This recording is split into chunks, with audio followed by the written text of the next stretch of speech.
친구야, 내 말 좀 들어줘. 내가 병원에 못 갔던 건 정말 이유가 있었어. 우리의 우정이 이렇게 끝나는 게 너무 안타깝고 슬프다. 나를 한 번만 용서해 줄 수 없겠니?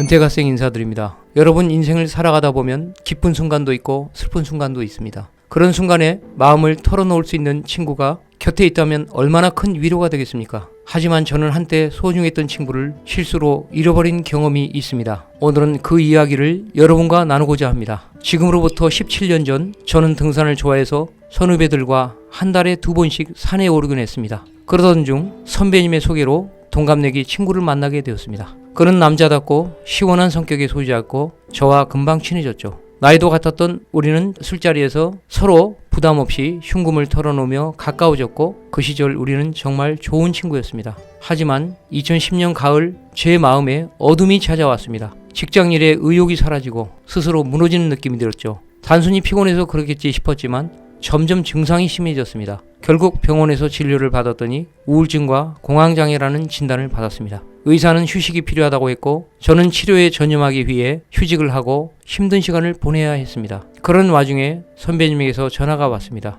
친구가 심장병으로 큰 수술을 앞두고 있다는 소식이었습니다. 선배님은 친구가 등산 중 갑자기 숨이 가빠져 병원에 갔다가 심장 수술이 필요하다는 진단을 받았다고 했죠. 며칠 후 친구에게 저는 직접 전화가 왔습니다. 그는 입원 중이라며 수술 후 수혈이 필요할 수 있으니 꼭 병원에 와달라고 부탁했습니다. 하지만 저는 당시 제 우울증과 공황장애 때문에 병원에 갈 엄두가 나지 않았습니다. 솔직히 말할 수도 없었고 마지못해 가능하면 갈게라고 답했습니다. 선배님은 수술이 무사히 끝났으니 병문안을 가자고 여러 번 권유하셨지만 저는 결국 가지 않았습니다. 그에게 위로의 전화조차 하지 못했습니다. 마음속으로는 친구보다 내가 나은 처지인데 이렇게 행동하는 건 너무 이기적인 게 아닐까 하는 자책이 들었지만 모든 걸 나중에 만나 이야기에 풀자고 마음먹었습니다. 시간이 흘러 우울증에서 조금씩 회복되던 어느 날 친구에게 전화를 걸었지만 그는 받지 않았습니다. 문자를 남겨도 답이 없었죠. 답답한 마음에 선배님께 연락했더니 친구가 저에게 크게 실망했다며 저를 배신자로 여긴다고 했습니다.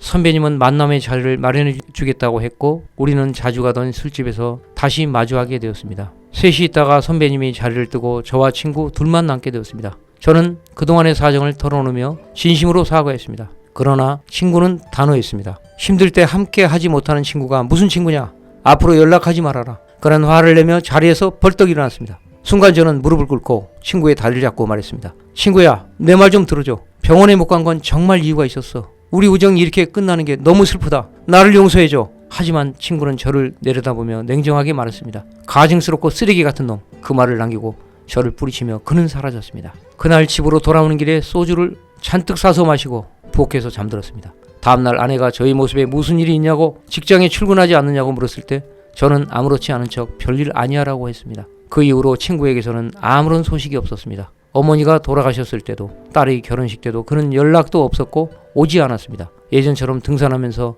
친구와 자주 갔던 술집에 가서 혼자 술을 마셔보면서 혹시나 친구가 나타나지 않을까 하는 기대도 했지만 친구의 소식은 들을 수 없었습니다. 선배님께 물어봐도 모른다는 답뿐이었습니다. 누굴 원망할 수 있겠습니까?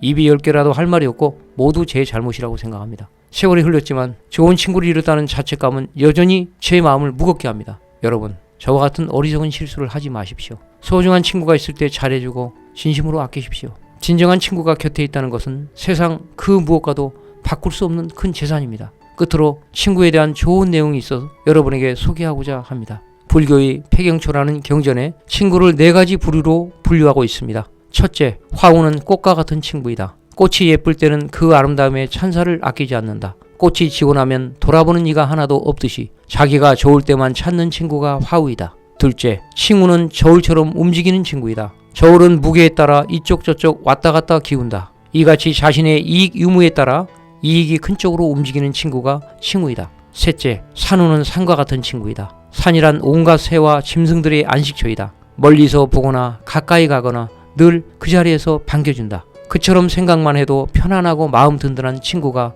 산우이다. 넷째, 지우는 땅과 같은 친구이다. 땅은 묻 생명의 싹을 틔워주고 누구에게도 조건 없이 기쁜 마음으로 은혜를 마음껏 베풀어준다. 이처럼 한결같은 마음으로 변함없이 지지해주는 친구가 땅과 같은 지우이다. 사람이 살아가면서 친구가 매우 중요하다. 친구는 없어서는 안 될 인생의 동반자이다. 친구와 허물없는 대화는 삶의 활력소이다. 영양분이다. 그래서 친구가 많고 적음이 아니라 깊이가 중요한 것이라 할 수 있다. 나이가 들수록 친구는 더욱 소중하게 다가온다. 그래서 친한 친구들은 서로에게 예의를 지켜야 한다. 친구라는 이유로 함부로 행동하는 이들을 종종 보아왔다. 친구니까 이해해 줄 거라 여기지만 천만의 말씀이다. 이해 못해 쫀쫀한 것이 아니라 친한 친구일수록 사소한 말 한마디, 행동 하나에 더욱 상처받는다. 친구들이 서로를 얼마나 존경하고 믿느냐에 따라 우정도 영원히 깊어간다. 서로를 이해하고 뜻을 같이 하는 것이 진정한 친구인 이유이다. 친구, 듣기만 해도 기분 좋은 말입니다. 당신은 얼마만큼의 친구를 가졌으며